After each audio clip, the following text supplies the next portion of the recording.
नमस्कार दोस्तों, अनुष्का में आपका स्वागत है। उम्मीद करता हूँ कि आप सभी अच्छे होंगे। दोस्तों, इस वीडियो में मैं अपडेट को लेकर डिस्कस नहीं करने जा रहा हूँ, क्योंकि इतने अपडेट्स आ रहे मैं अपडेट्स दे दे के थक गया और आप लोग अपडेट्स ले लेके थक गए होंगे, क्योंकि उसके बाद इतने सारे नए लोग जुड़ चुके हैं। अभी भी 2-3 अपडेट्स पेंडिंग हैं जो मैंने ग्रुप में मैं भेज दूंगा।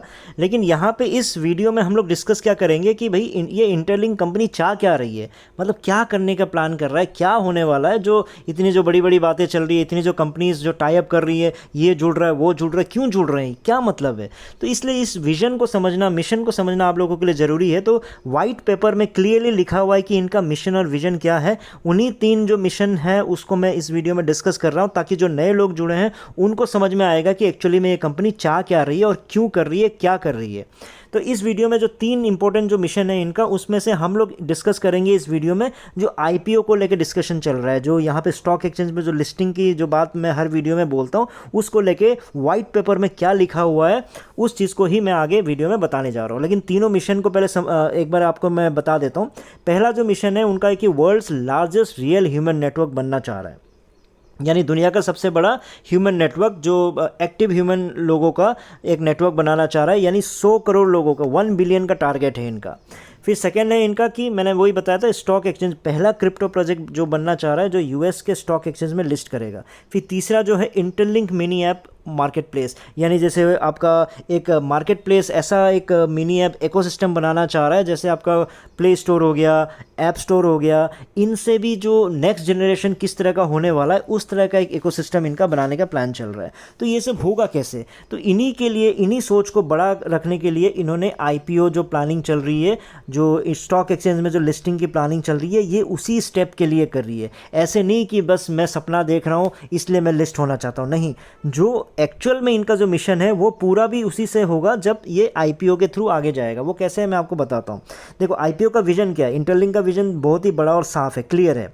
जो वाइट पेपर में जो लिखा है वही चीज़ मैं आपको बता दे रहा हूँ, ठीक है। तो उन्होंने जो लिखा है, ये दुनिया की पहला क्रिप्टो नेटिव टेक्नोलॉजी कंपनियों में से एक बनना चाहती है, जो अमेरिका के किसी भी मतलब स्टॉक एक्सचेंज में लिस्ट होने का इनका प्लानिंग है, ठीक है। अब इसलिए क्या हुआ, पहले आप सोच तो लिया, लेकिन इसको अब ग्लोबल कंपनी बनना बहुत ही ज़रूरी है। इसलिए इन्होंने क्या किया कि इनका जो हेडक्वार्टर है वो आपका न्यूपोर्ट बीच कैलिफोर्निया में है। इसके बाद इन्होंने कनाडा, सिंगापुर और वियतनाम जैसे देशों में अपना ऑफिसेस खोल दिया, जो जिसके कारण अब ये क्या है, ग्लोबल कंपनी में शामिल हो चुका है। अब इंटरलिंक क्या कर रहा है कि इंटरलिंक को न्यूयॉर्क स्टॉक एक्सचेंज पर इंटरव्यू देने का मौका भी मिल चुका है, क्योंकि इनका जो सोच है अकॉर्डिंगली वो जा रहे हैं ना। तो आप देखो, ये जो फोटो है ये वहीं का है। अब फिर लोग यही बोलते हैं कि वो तो क्या है, वहाँ तो कोई मतलब आप पैसे दे के वहाँ जा सकते हो। नहीं, पैसे दे के तो जा सकते हैं, लेकिन मैं पैसे दे के क्यों जाऊँ, मेरी कुछ सोच तो होगी, कुछ प्लानिंग तो होगी, तभी तो मैं जा रहा हूँ वहाँ पर, है कि नहीं। तो देखो, शक करना चाहिए, लेकिन एक लॉजिकल तरीके से शक करना चाहिए। तो वही चीज़ मैं आपको समझा रहा हूँ। तो अब देखो, अगर वहाँ पे जाके इंटरव्यूज़ दे रहे हैं, वहाँ के लोगों से मिल रहे हैं, ब्रॉडकास्ट हो रहा है, बड़े बड़े चैनल्सों पे ये इंटरव्यू दिखाया जा रहा है, तो भाई मैं चोरी करने के लिए तो नहीं जा रहा हूँ। इतना बड़ा खुला होके ऐसा थोड़ी है कि पूरा पब्लिकली पूरे दुनिया में बताता फिर रहा हूँ कि मैं ये हूँ, मैं वो हूँ, उसके बाद मैं चोरी करने जा रहा हूँ, ऐसा तो नहीं करेगा। तो मिशन अच्छा है, विजन अच्छा है, पास होना फेल होना वो बात की बात है, ठीक है। तो ये चीज़ हम लोग को समझना पड़ेगा। इसलिए ये जो कंपनी की मुख्य जो टेक्नोलॉजी है वो एआई है, ये तो पता ही है, डिसेंट्रलाइज्ड आइडेंटिटी है, और प्रूफ ऑफ पर्सनहुड, यानी हर इंसान की एक असली पहचान को ब्लॉकचेन पर सुरक्षित करने का इनका प्लानिंग चल रहा है। तो ये इनका आईपीओ का विजन है। तो उसके बाद अब प्रिपरेशन कैसे चल रहा है, मतलब कर क्या रहे हैं, तो उस चीज़ को भी समझना ज़रूरी है। तो अब क्या हुआ कि आईपीओ की तैयारी में इंटरलिंक ने क्या किया कि यूएस के टॉप कॉरपोरेट जो लीगल एडवाइज़र्स को हायर किया है, एक बिग 4 ऑडिटर को, जो गैप अकाउंटिंग स्टैंडर्ड्स का पालन करवा रहा है, ठीक है, और एक बड़े इन्वेस्टमेंट बैंक के साथ भी इनकी बातचीत का अंतिम चरण पहुंच गया है, मतलब लास्ट स्टेज पे पहुंच चुका है। तो ये सब चीज़ें करनी पड़ती है ना, तो ये स्टेप्स ऑलरेडी इनकी तरफ से जा रहा है। मतलब ये लोग ऐसे नहीं सिर्फ बोल के रख दिया हो, आप लोगों को लग रहा होगा छोटा मोटा चीज़ कर रहे हो, वाइट पेपर पर जो लिखा हुआ है वो चीज़ मैं बता रहा हूँ, ठीक है। फिर टेक्निकल टीम क्या कर रही है, टेक्निकल टीम एनआईएसटी के साथ एनआईएसटी के प्रोटोकॉल पर अपने एल्गोरिदम को और बेटर बनाते जा रही है। एनआईएसटी मतलब मैं आपको बार बार बता चुका हूँ कि जो कंपनी जो है ऑलरेडी, जो इनका जो फेस वेरिफिकेशन का जो टेक्नोलॉजी है, जो एल्गोरिदम है, एनआईएसटी के साथ इन्होंने सर्टिफाइड किया है। यानी यूएस का जो गवर्नमेंट एजेंसी है, 1901 से ये चलता आ रहा है, और इनमें टॉप के कंपनीज होती है उन्हीं को ही लिस्ट किया जाता है, जो जिनका बहुत ही वेरीफाइड और बहुत ही तगड़ा एल्गोरिदम होता है जिनका। ठीक है। तो इतने सारे चीज़ें कर रही है, कोशिश तो चल रहा है ना। फेल पास में हमेशा से कहता हूँ, देखो मिशन और विजन और उनका जो फेयरनेस है वो समझना ज़रूरी है। पास होना फेल होना वो बात की बात है, ये जो चीज़ें चल रही है उसको हम समझने की कोशिश कर रहे हैं, ठीक है। और टेक्निकल देखो सब लग गया है। टॉप जो कॉर्पोरेट लीगल टीम, फिर आपका ऑडिटर से लेके फिर जो टेक्निकल टीम क्या कर रही है वो बता दिया मैंने। उसके बाद मार्केटिंग टीम ग्लोबल लॉन्च की तैयारी पे चल रहा है, मार्केटिंग टीम अपना काम कर रही है। और उसके बाद इन्वेस्टर्स और जो पार्टनर्स है वो इंटरलिंक को डिजिटल पहचान और टेस्ट पर मतलब डिजिटल पहचान और ट्रस्ट का फ्यूचर मान रहे हैं। मतलब इसलिए आप लोगों को देख रहा होगा कि ये कंपनी भी जुड़ रही है, वो कंपनी भी जुड़ रही है। तो इंटरलिंक अपना तरफ से हर बार मतलब वो आपको न्यूज़ नहीं दे रहा है, बल्कि मैं बाकी के जितने भी बीच में अपडेट्स आए हैं उन कंपनियों ने अपने ट्विटर में डाला है कि हमने पार्टनरशिप की है। मतलब वो लोग प्राउड फील कर रहे हैं कि हम इंटरलिंक के साथ जुड़ रहे हैं। इंटरलिंक ने नहीं बोला कि हम जुड़ रहे हैं, पहले उन्होंने डाला, उसके बाद इंटरलिंक ने उसी को रीपोस्ट कर दिया है। तो ये भी मैटर करता है ना कहीं वो कंपनी अगर दूसरी कंपनी अगर प्राउड फील कर रही है कि देखो ये कंपनी के साथ हम जुड़ रहे हैं, तो ऑब्वियस सी बात है कि इसमें इंटरलिंक की पहचान बन रही है और इंटरलिंक पे भरोसा ज़्यादा लोगों को दिखाई दे रहा है। तो ये प्रिपरेशन तो ऐसा चल रहा है। लेकिन अब इनका जो रोड मैप है उन्होंने भी बता दिया कि 12 स्टेप्स का रोड मैप है जो वो लोग करेंगे।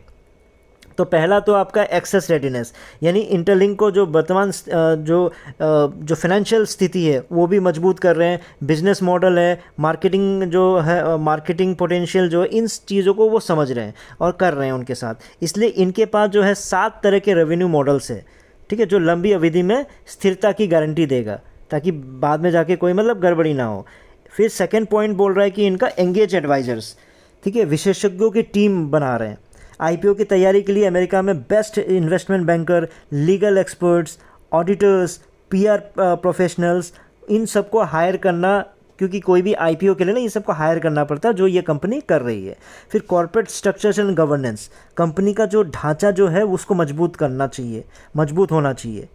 तो वो चीज़ बता रहे कि वो भी हम कर रहे हैं कि एक अनुभवी बोर्ड ऑफ डायरेक्टर्स बनाना, फिर उसमें ज़रूरी कमिटियाँ जैसे ऑडिट, गवर्नेंस, आपका ये कंपनसेशन, इन चीज़ों को रखना पड़ता है, तो वो भी वो कर रहे हैं। फिर चौथा स्टेप इन्होंने बताया कि फाइनेंशियल ऑडिट, वित्तीय ऑडिट कराएं, तो वो भी वो लोग उस तरह से करा रहे हैं। और इसके लिए जो एकदम टॉप के जो ऑडिटर फॉर्म है जैसे अर्नस्ट एंड यंग, उनको शामिल करने का इनका प्लानिंग ऑलरेडी चल रहा है। उसके बाद का एसएससी फाइलिंग, पांचवा जो स्टेप है एसएससी फाइलिंग, यानी आईपीओ के लिए S1 फॉर्म जो होता है डॉक्यूमेंट तैयार करना है, जिसमें बिजनेस मॉडल, जोखिम या रिस्क क्या है, फंड्स का उपयोग कैसे होगा, इन चीज़ों को एसएससी पूछती है। एसएससी प्रॉपर डॉक्यूमेंट्स मांगती है, इसलिए एसएससी की जो भी रिक्वायरमेंट है उसको भी वो पूरा करने का ऑलरेडी इन पर काम चल रहा है। फिर develop a compelling investment story, निवेशकों को आकर्षित करने वाली कहानियाँ, मतलब ये भी ज़रूरी होता है। तो इंटरलिंक की जो टेक्नोलॉजी है, एआई और वेब3 जो है, इनोवेशन को मतलब सरल भाषा में वो मतलब बता रहे हैं, आप लोगों तक पहुंचा रहे हैं, है ना। तो उसके बाद आपका 7वां जो स्टेप हो गया marketing and road show strategy. Marketing और रोड शो का योजना भी ये लोग बना रहे हैं।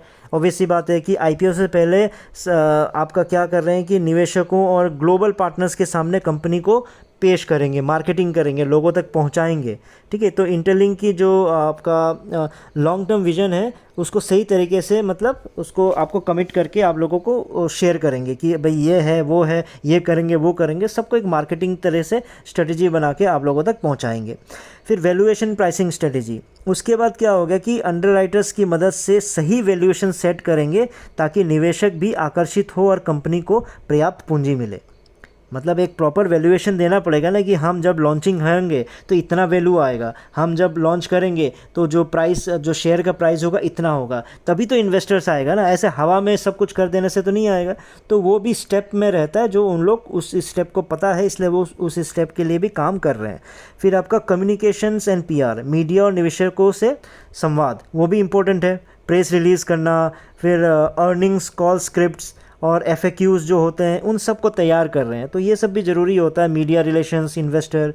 उसके बाद आपका 10वां जो स्टेप होता है पोस्ट आईपीओ प्लानिंग, आईपीओ के बाद की योजना भी बनाना ज़रूरी। आईपीओ आ गया, उसके बाद पता चला सब ने बेच के काम ख़त्म कर दिया, नहीं, उसके बाद आगे क्या, आईपीओ तो आ गया। फिर SEC नियमों का पालन करते हुए quarterly earning calls, annual meetings की योजना बनाना, इन्वेस्टर रिलेशनशिप मजबूत करना, ये सब आईपीओ के पोस्ट आईपीओ के बाद के काम होते हैं, वो भी आपको पहले से तैयारी में रखना चाहिए।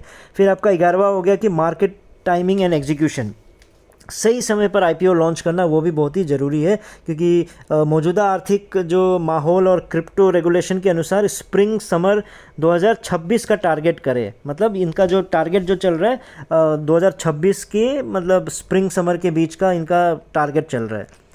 उसके बाद आपका 12वां जो स्टेप है strategic allocation of IPO proceeds. Funds का उपयोग रणनीति रूप से करें। जो फंड, ऑब्वियस सी बात है, जब आईपीओ सक्सेसफुल हो जाता है, आईपीओ आ जाता है, तो फंड बहुत सारे आ जाएंगे, लेकिन उसको प्रॉपर तरीके से एलोकेट करना भी बहुत ज़रूरी है। तो ये सारे स्टेप्स है जो ये लोग ऑलरेडी कर रहे हैं। तो इस रणनीति रोड मैप को फॉलो करते हुए इंटरलिंक लैब खुद को एक ग्लोबल और भरोसेमंद वेब3 पब्लिक कंपनी के रूप में स्थापित करने का इनका जो प्लान जो चल रहा है वो तेज़ी से उसकी ओर आगे बढ़ रहे हैं।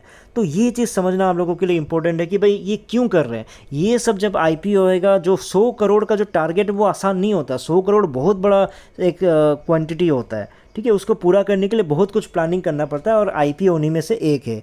इसलिए जो आईपीओ का गोल है, इंटरलिंक लैब की जो शुरुआत है वो बहुत ही क्लियर तरीके से उन्होंने किया है। तो उनका कहना क्या है, इंटरलिंक तो यही कह रहा है ना कि इंटरनेट में जो बॉट्स होते हैं, फर्जी अकाउंट्स होते हैं, उनको हटाकर एक ऐसा नेटवर्क बनाना जो सिर्फ असली और वेरीफाइड लोगों पर आधारित होगा। तो हमारी सोच थी, कंपनी कह रही है, वाइट पेपर में कह रही है कि हमारी सोच थी कि हर व्यक्ति अपनी पहचान का मालिक होगा और खुद मोनिटाइज कर सके। अगर जब आप ही अपने पहचान के मालिक हो, आपके पास कुछ प्रॉफिट हो रहा है, आपको अगर आपके समय बर्बाद करके या फिर आपका टाइम लेके अगर कोई ऐड दिखाया जा रहा है या फिर कुछ भी किया जा रहा है, तो उस चीज़ का जो मोनेटाइजेशन का फ़ायदा भी आप ही को होना चाहिए। तो ये केवल टेक्निक नहीं बल्कि एक डिजिटल दुनिया में भरोसे को फिर से परिभाषित यानी फिर से डिफ़ाइन करने की कोशिश कर रहे हैं। तो जैसे जैसे हमारी टेक्नोलॉजी को अंतर्राष्ट्रीय इंटरनेशनल पहचान मिलेगी, इंटरलिंक की जो बोर्ड मीटिंग्स में आईपीओ को लेकर बातचीत तेज होने लग गई है। तो अमेरिकी स्टॉक मार्केट में लिस्टिंग हमारे मिशन का ग्लोबल स्केल पर ले जाने का एक बहुत बड़ा कदम हो सकता है। इससे न सिर्फ फंडिंग के लिए रास्ता खुलेंगे बल्कि दुनिया भर के ऐसे निवेशक जुड़ेंगे जो हमारे मिशन से जुड़ाव महसूस करेंगे। इसलिए इंटरलिंक का जो आईपीओ है सिर्फ एक आर्थिक फाइनेंशियल कदम नहीं है, ये उस सफ़र की शुरुआत है जहां हम दुनिया का सबसे बड़ा रियल ह्यूमन नेटवर्क बनाएंगे जो ट्रस्ट, प्राइवेसी और ह्यूमन वैल्यूज़ पर आधारित होगा। ये इस कंपनी का कहना है। ठीक है दोस्तों, अब आप लोगों को समझ में आ गया होगा कि मैं हर वीडियो में क्यों जो आईपीओ वाला बात, क्यों स्टॉक एक्सचेंज वाला बात बताते रहता हूँ, क्योंकि इसमें जैसे ही आएगा जो बड़े लेवल का जो प्लानिंग है, जो आईटीएलजी जो लिस्टिंग हो जाएगी, मान लो लिस्टिंग होने के बाद कुछ उसका वैल्यू भी निकल के आएगा, लेकिन इसको जब बड़े लेवल पे कंपनी को लेके जाना है, तो कंपनी जो बना रही है बस ऐसे छोटे मोटे लिस्टिंग करके बस पैसे बांटने का ऐसा प्लानिंग तो नहीं है ना। इनका मिशन बड़ा है, विजन बड़ा है। तो वो कैसे होगा, वो आईपीओ के थ्रू होने वाला है। तो इसलिए उस काम में वो लोग लगे हुए हैं, कोशिश कर रहे हैं। अब देखो फ्यूचर क्या होता है कोई गारंटी नहीं दे सकता, लेकिन कोशिश करना इंपॉर्टेंट है जो ये लोग कर रहे हैं। तो इसलिए दोस्तों जो लोग नहीं जुड़े हैं, अभी भी फ्री माइनिंग चल रही है, आप लोगों को फ्री टोकन मिल रहा है, तो इसलिए मैंने जो डिस्क्रिप्शन बॉक्स में आपको लिंक शेयर कर दिया, उस लिंक को क्लिक करके साइन अप कर लीजिएगा। साइन अप का पूरा प्रोसीजर कैसा है उसमें मैंने वीडियो वहाँ दिया हुआ है, उस वीडियो को क्लिक करके आप प्रॉपर तरीके से उसको समझ लीजिएगा। और जो आपका जो रेफरल कोड है उसको मैनुअली एंटर कीजिएगा।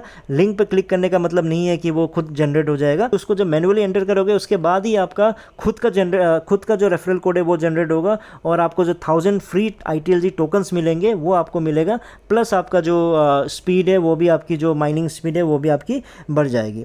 कुछ भी डाउट होगा मैंने व्हाट्सएप नंबर भी शेयर कर दिया है, तो उसके जरिए भी आप उसमें मुझे कॉन्टैक्ट करके पूछ सकते हो। ठीक है दोस्तों, फिर इस वीडियो में इतना ही था। फिर नए वीडियो में नए टॉपिक के साथ आऊँगा, तब तक के लिए टेक केयर, बाय बाय।